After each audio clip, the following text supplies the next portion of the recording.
Jeep Grand Cherokee here, 1994, with a bad viscous coupler. The transfer case is an NP249, and I'm going to show you the tools you're going to need to get this job done without dropping the transfer case. First off, some common stuff: air compressor, drill bits in the back there. Over here, I got the table saw. That's for making a special piece. I'll go over all that. But the meat of it here, over here on the left, you got to have pretty much equivalent to this, if not exactly this. And then moving over, this is just common tools that you'll need. And this stuff over here is pretty much optional. I'll go through it. This is a set from Harbor Freight, the snap ring set. It has a whole bunch of different pliers and whatnot in there. You're really not going to use the whole set. You're going to mainly use two, and more specifically this guy right here, the bent end prongs. And I have the ruler here because the size matters. If it's not basically the same size, it may or may not fit under the car to get the job done properly. So you'll need pretty much that tool. Another thing I have that I used, again, this you could use duct tape if you wanted to, but it's Velcro, and then the mirror sticks onto one of the Velcros. That allows you to move the mirror around and adjust it, because you're going to be doing a lot of that, at least at the beginning phase of this. This is another thing you're going to need. You're going to have this is a 1/2 wrench, and this is the Torx or Star. It's a number 25. I don't know if that's the size or just the number on the set. Basically, it fits in there like so, and you use it pretty much as a wrench to get the star nuts off the top of the transfer case cap. This is the special dude I was talking about. You'll see this later on in the video. You will need to manufacture this, the equivalent of this. The wire is Cat 5E, non-stranded. It's the solid core. I use that because it has extra strength, and you can see it's easy to bend it in the shape that you need. I use that in several places. Hammer, scraper tool. You need the kind with the hard metal end there on the back, because you will be pounding on this quite a bit. Again, this thin one, very important to have the thin dude. You'll need almost exactly this. This is a thicker one that I used. Good once you got the thing going, but too thick to start it. And this one, you can see it's thicker. And of course, hammer. Basic socket set. It's a torque wrench over here. I used the ATF Ford. I have tons of this laying around. It's really old. I use that to fill the transfer case back up. Basically, the idea is if it's slippery and wet, it's good for the transfer case. This is a custom tool, piece of garden hose or sprinkler hose, duct tape, and of course the cap, so that we don't spill fluid everywhere. That's optional, of course. This is an AutoZone special. The size on it is 1 3/16 inch. You'll need that to get the drain plugs off the transfer case, drain plug and the fill plug. Crescent wrench was just not cutting it. Obviously, every job needs duct tape. A new viscous coupler. This is the old one. And a rear seal. You might as well replace this. It's cheap. I got it out of the set over here. This set I don't have the numbers for. I'm not going to even bother looking them up because the set is the wrong set. But I managed to use the one piece that matched up, pretty much matched up, was the rear seal. So I did use that. This is more Cat 5E wire, string wire. You'll need this, a bit of it. You could probably use wire, but it's going to be harder. The idea is you can bend it kind of into the position and hold its shape. This over here, razor blade. I guess that could go over there with the scraper tool, but it's again optional. But I use this to start the groove. The idea is the transfer case cap is really on there tight, and the seam is really tight, and it's hard to get it going, get it split apart. Step up, down, driver, again optional, but I use that for this dude here. This is nice to have. This is a 1300 foot-pound impact wrench. That pretty much takes care of ripping all the bolts off. You don't have to have that. You can have a smaller one. Of course, if you don't have a smaller one and you're just using leverage, good luck on scraping those knuckles. That is pretty much it. Okay, here I am going back under here to show you how I started the project. Basically, the first thing you're going to do is make sure that you have that label that says 249. It could be a different transfer case, same make, model of Jeep, and you could have a different one. Make sure you have the right one, and you do in fact have a viscous coupler in there. What I did is, because I was afraid of really committing to this, I didn't want to get stuck and be without a car, I went ahead and made sure I could do the hardest thing, and that was get at the clip. So basically, you start off with putting the Velcro strip up there. You can see it right there.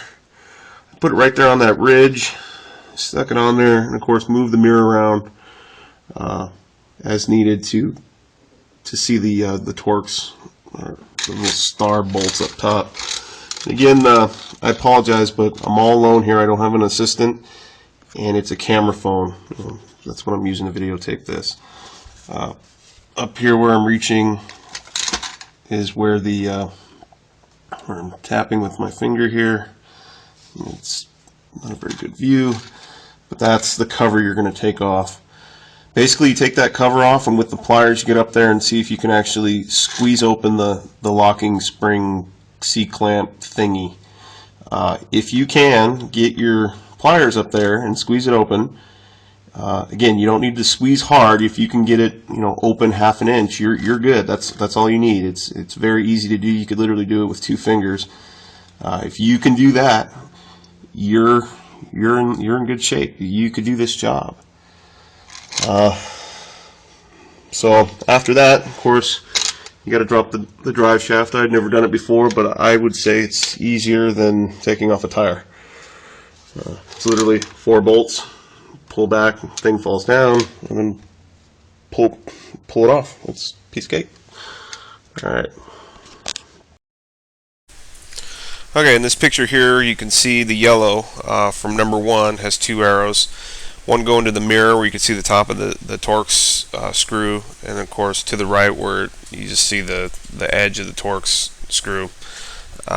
Number 2, you can't see where it is in this picture, but it's right over there. Those are the 2 Torx screws you got to get undone to remove the plate. Of course, the plate is the squiggly green line in the mirror and the green arrow on the actual transfer case. The thing to think about here is we're going to use our little custom Torx wrench that we're going to assemble to screw this off, but basically loosen number 1 and number 2 so where you can work them off with your finger and get our tool out of there, because once you pop this top off, you don't want to drop anything down in there, because if you do drop something down in there, you are committed to either getting this off my way without dropping the transfer case, or you'll have to drop the transfer case, because once you drop something in there, if you drive off, it's just going to get ground up in the gears and it won't be pretty. So that's the most important part about this. Take your time, loosen the bolts up, both of them, and then take them off carefully, not dropping anything in. Alright, so here you can see I'm putting together our little Torx wrench, custom Torx wrench. This particular picture, I believe I have the wrench on upside down. We just want to flip that over 180 degrees, and it gives you a nice angle down so you can work the Torx screw on top of the transfer case. In this image here, you can see mostly my hand, and I'm working the screw off nice and slow, loosening it up. This image here is after I've removed the cover and the screws, and you can kind of see in there the clip. I was going to draw arrows to it, but you just really can't see it too well. So at this point you want to stick your finger in there, and lo and behold, you got lucky. The clip is facing upward. Wow, what are the odds you stopped the Jeep just that way? Well, the answer is the clip is always stuck between about 10 and 2 o'clock. Later on in the video, it explains this. You can see when I have the whole thing apart, you can see it. And so definitely watch the video all the way through. You'll understand what I'm talking about here. But you want to stick your finger in there and move that sucker to about 12 o'clock. And go ahead and stick the 90-degree bent C-clip pliers in there, and see if you can actually catch the clip and spring it apart. Again, this isn't, He-Man time. You should be able to squeeze that with 2 fingers. If it starts getting tough as you're squeezing it together, that means you've reached the limits of where it's physically caged. The clip is caged, and you're just going to bend metal. So don't do that. You could really mess yourself up. Just if you can get it sprung apart, you're good. You're ready to move on to dropping the drive shaft and carrying about. At this point, don't try to get it permanently, attached to the top of or the underside of the car. Or, you'll see I do that later, because you still have a lot of other steps to do. But just make sure you're comfortable getting in there and squeezing it apart. If you can do that 1 or 2 times and you're comfortable with it, you're ready. You got it. You're pretty much home free.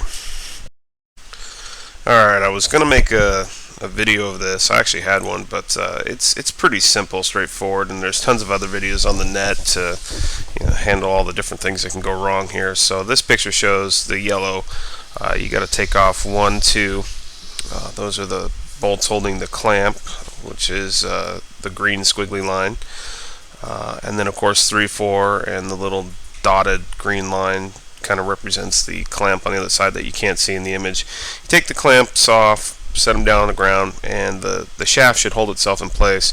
And then you give it a nice swift tug in the direction of the big blue arrow, and the shaft will slide back about 1 inch or 2, and it's free. And you can set it down on the ground. And then you go back to the other side over by the transfer case and give the shaft a nice swift pull in the direction of the purple arrow, and it pulls right out of the transfer case, and you just set it on the ground and you're done. The only thing that can go wrong is, I marked it on here, is the red X, the arrow there. The bearing caps can fall off. If they do, don't panic. Just keep them clean and put them back on. They just fit back on. If crazy stuff happens, again, look up on the net how to handle drive shaft stuff. It's for me, it came off perfectly clean. Again, I live in Las Vegas, so that's, I guess, cheating. If you live in the Rust Belt, you might have to pry and hammer and bang. Good luck. But yeah, simple, easy, quick, for me at least. The 4 bolts you're going to need to get off. It's only 4. This one here, over here, right there, that dude, up top. That one, I'm not touching it, but right above my fingernail there. And over here, again, not touching it, but right there. Now, for me, they were on, I would say, about as tight as a hard lug nut. And of course, you're in this tight, cramped corridor with nothing but things to bust your knuckles on. I mean, look at this. And then, of course, you got the ground right underneath you. So, do yourself a favor. Use an impact wrench to rip those suckers off. I smashed my finger pretty good, as you saw in the videos, as you'll see in the videos, the white tape around my left pinky. So, yeah, impact wrench, rip those suckers off. Okay, so after removing the 4 bolts, you're ready to build the thing. This is a still shot of it with some drawing, so I'll go over it real quick. I explain it better later on, but this is real quick, give you an idea. The yellow part shows the end of the snap ring pliers in the transfer case. In this particular image, it's actually holding the C-clamp, the ring, open. The green squiggly lines shows the tape that I have. You can't see it really well, but it's the duct tape I have at the bottom of the Jeep, holding the green wire up toward the top of the car, and the green wire is hanging down, and the sole purpose of the green wire is to actually hold the pliers, this mess, up toward the top of the car. The brown wire number 2 is what we use to actually hold the C-clamps closed. and of course the purple there is pointing to the mirror, just to give you some reference. The steps of what you're going to have to do are: number one, you get the C-clamp or the snap ring pliers in there, and you squeeze that ring open, and you hold it there. For me, left hand. To my right hand, I went and wrapped the brown, which this is step two, number two now. Wrap the brown wire around so that I didn't have to hold the pliers closed. They were held closed by the brown wire. And then, of course, the third step is to take the green wire, which is hanging down, held up by duct tape, wrap it around the pliers, just twisting it there. You can see the two arrows just wrapping around, and it holds the pliers up toward the top of the car. After this, you can let go and go about your business, and that'll stay there. For me, it stayed there for about an hour, maybe longer, I don't know, while I did everything else. Now, you may be wondering how long this took to actually do. Surprisingly, step one, getting the pliers in there and catching the ring, the clamp, C-clamp, was the most tedious part. Once I got it hooked good and I had the duct tape, the green squiggly lines, the duct tape and the green wire hanging down, prepped, ready to go ahead of time before doing step one. Literally, you do step one, and it took me, I one-shotted it. I literally just did step 2, 3, and set it up there and went about. It's not that hard. It looks worse than it is. The hardest part was cracking this nut open. Basically, as you can see here, I've got this wedged in there. I started working it right along here, and this is so you can get perspective. Started chiseling in on it with a razor blade. Here's one of them with the wrapper still on it. Basically took it, went in there, kind of got it started. And then with this guy, kind of worked the edge going up through this way. And once I had a good niche, I mean, I'm tearing aluminum off the back of the casing here, but I got a nice groove, and then I came at it this way, and it just, I mean, we're talking 15-20 minutes of pounding, maybe more, a lot of thinking about it, and then finally it just broke through. Then I wedged that one in there, and then I've been slowly working the side, and of course it's oozing fluid now. But so far on this job, this has been the hardest part, is cracking the seal. I mean, this sucker's really on there. It just does not want to come off. There's my contraption up there holding the clip open. Again, I'm doing all this without assistance, but that mess right there is actually holding the spring clip open. I'll go over that later. Contraption I had wired up there, literally I just used the scraper, pried, and then pulled the whole shaft off. Here it is, or the whole cover, belt cover off. Here it is here. This is that nasty clip. And this is kind of interesting. I've already got an idea on how I'm going to put it back together. It's sitting in a groove in there, like I can't pull it out. And this is where you access it from the top. That's what I had splitting it apart. Basically, I'm going to come up with something that holds it apart permanently when I put it back in, and then I can just reach in from the top and pull the clip that's holding it apart. That's my plan. I haven't figured that out exactly yet, but so that's that spring, and again, it's riding in a groove, can't come out, and then it sets, get the light just right, in this bearing right here. There is a groove on the side. If I can get the light just right, we can see it. Yeah, there's the groove right here that it rides in, clips in. Now, when you pull this shaft out, or the belt cover off, when you pull that off, this pulled out, this whole thing is loose. Like I can literally grab the shaft and wiggle it around. So be aware of that. Just try to keep it pushed back in. That's all I did. I pushed it back in and reconnected the hoses here. Of course, it's going to all come off to get this here is the viscous coupler. It's all coming off here in a minute. So, but yeah, just keep it all in place, and everything should be fine. All right, doing a little sound over here. These are the C-clips. They're originally they were pointed straight up, and I couldn't get at them, so I put the car in neutral, rag around the shaft, twisted the shaft, pointed them down. Easier to get at. They're real pain. It took me about 5-10 minutes just fighting them. They're a pain. Here, the viscous coupler's off. It just slid off. Piece of cake. It's sitting down there on the floor. Yep, there it is. And the new one should just slide back over. Put the two C-clips back. The pump, the bearing, the pump, or wait, the pump, the bearing, and then the outer clip. Piece of cake. Nothing special here. This is, you can see I wore away some of the aluminum here on the transfer case. This is where I was trying to get in with the razor blade to crack this thing open. But take a look here. This is important. This is a ridge that comes away from the case, and if you start chiseling with the little scraper there at the base seam where it would seem natural that they connect together, you're just going to dig into the transfer case. So don't do that. You got to really look for it, and when it's on there for count up 10 years, you can't even hardly see the seal where the bell cover and the transfer case meet. You got to really look for it, but it is raised away from the transfer case. And again, you can see the damage I did here. I picked this spot because it's not, less it leaks here, not likely because it's so far away from the actual fluid. That's where I started, and that's why I did it for that reason.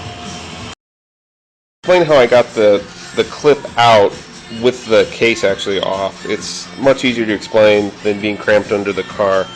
But if you can imagine, this is basically where you're sliding the clips down while the case cover is underneath.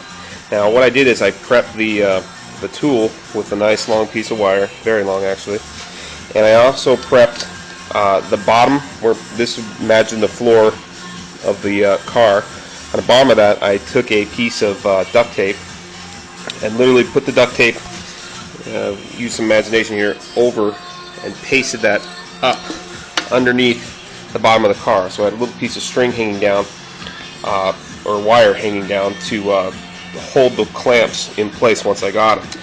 Now this is the actual part that is really hard to explain, and you're doing this blind when it's in the car, but basically you get the clips in there, and you're doing a good job with the camera.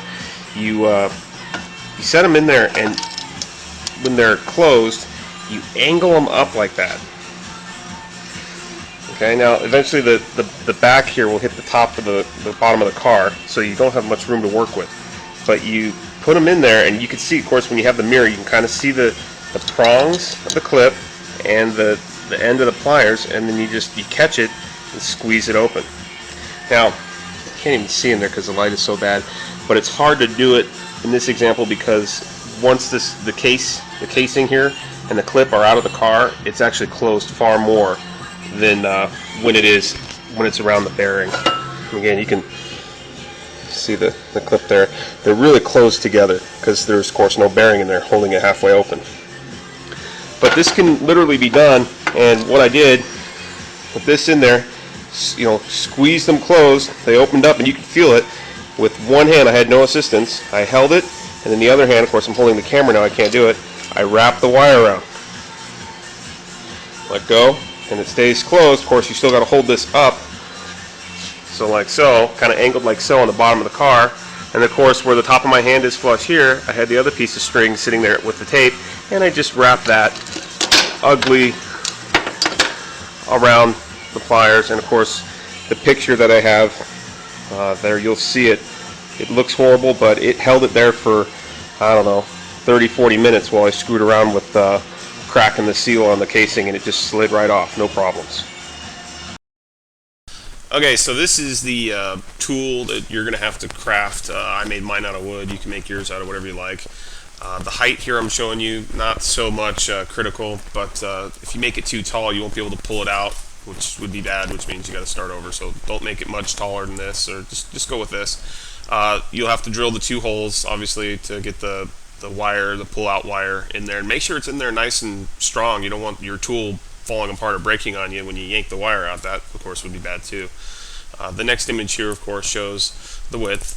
This is kind of, you really got to get close on this. I'll show you a little later. You got to have that ring pulled wide enough open so that you can get it back over the bearing. So there's that. And of course, this image here is me inserting I used the straight C-clamp pliers to spread the ring apart and slide the piece of wood in there. And once you do that, you're good to go as far as just sliding it over the bearing. Installing is a piece of cake. About this is, this has got to be wide enough to make sure that when you put your finger in there, and here, sorry, camera control, you gotta not be able to feel the ring or the clip. This clip that you have stretched out, you shouldn't be able to feel it, so that way it will slide over the bearing. And of course the idea is, once it's in the car, it can't be too tall, because then you won't be able to pull it out. I showed the measurements in the picture. Look at the picture for measurements, the ruler. And then you got these two wires here to yank that sucker out, pliers. And then the clip will snap on the bearing, and all's well. Piece of cake.